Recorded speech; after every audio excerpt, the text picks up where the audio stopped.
মুসলমান হিসেবে একটা দান বাক্সের এই অবস্থাতে দেখে কোনো রকমই আসলে বসে থাকতে পারলাম না। কারণ এই দান বাক্সটা আসলে কেন দেয়া হয়েছে সেটা সবাই কিন্তু জানে। মসজিদের নামটি আসলে আমি এখানে বলতে পারতেছি না, কারণ মসজিদের নাম সেখানে অনেক মানুষকে জিজ্ঞেস করলাম, কেউ কিন্তু বলতে পারলো না যে এই মসজিদটির নাম কি।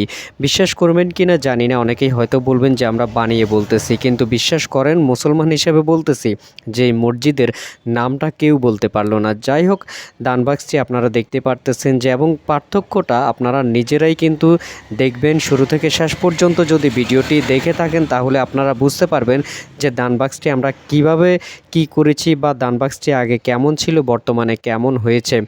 এই দানবাক্সটি রাস্তা থেকে টোটালি বোঝা যাচ্ছিল না। আমরা আজকে যাচ্ছিলাম ফেনী যাওয়ার সময় দাগনভূঞা যখন পার হইলাম তখন অনেক গরম লাগার কারণে চিন্তা করলাম যে হাত মুখ ধুয়ে নিতে। হাত মুখ ধুতে এই মসজিদের সামনে গেলাম, টিউবওয়েলের সামনে যাওয়ার পরে যখন হাত মুখ ধুইলাম তখন দেখলাম যে এরকম একটি অবহেলিত দানবাক্স সেখানে পড়ে আছে। দানবাক্সটি আপনাদেরকে খুলে দেখাতে পারলাম না আসলে এখানে কি কেউ টাকা দিয়েছে কি না, কারণ এই যে দানবাক্সটি দেখা যাচ্ছে বর্তমানে আপনারা যে দানবাক্সটি দেখতে পারতেছেন, এই দানবাক্সটি এর আগে স্পষ্ট দেখা যাচ্ছিল না, যেহেতু দানবাক্সটি সরাসরি মসজিদের ওয়ালের সাথে সংযুক্ত, যার কারণে একই কালারের কারণে যে এখানে একটা দানবাক্স ছিল সেটা আসলে বোঝা মুশকিল ছিল। যাই হোক, আমরা আমাদের মানবিক টিম নোয়াখালীর পক্ষ থেকে আমরা চেষ্টা করেছি যে দানবাক্সটি এমনভাবে ফুটিয়ে তুলব, এমনভাবে তৈরি করব, এমনভাবে রং করে দিব যেন দূরের মানুষ বা দূর থেকে এই দানবাক্সটি দেখা যায়। এবং প্রত্যেকটা দানবাক্সে কিন্তু লেখা থাকে যে আল্লাহর ঘরে দান করুন, মসজিদে দান করুন, অথবা মুক্ত হস্তে দান করুন। এই দানবাক্সে এমন ধরনের কোনো লেখাই ছিল না। তো আমরা চেষ্টা করেছি আমাদের টিমের মাধ্যমে, আমাদের মানবিক টিম নোয়াখালীর মাধ্যমে এই দানবাক্সটি সুন্দরভাবে রং করে দেওয়ার জন্য।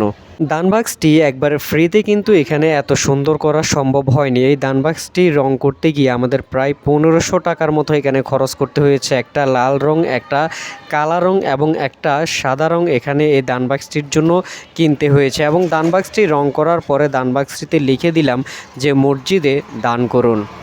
যাই হোক, এখানে লেখার কথা ছিল যে মুক্ত হস্তে দান করুন, যদিও তখন আসলে মাথায় কাজ করেনি যে এখানে কী লিখব, যেটা মনে আসছে সেটাই লিখে দিয়েছি। এবং আমার লেখাগুলো দেখে অনেকেই আবার হয়তো বা আমাকে নিয়ে ট্রল করতে পারেন। বিশ্বাস করুন ভাই, যে এই প্রথম একটা মসজিদের দানবাক্সের লেখা দিয়ে আমাদের আর্ট জীবনটা শুরু করলাম। বলতে পারেন যে আর্ট জীবনেও করি নাই, এই দানবাক্সটি প্রথম আর্ট করলাম, যদিও অনেক খারাপ হয়েছে সেটা আমি নিজেই জানি।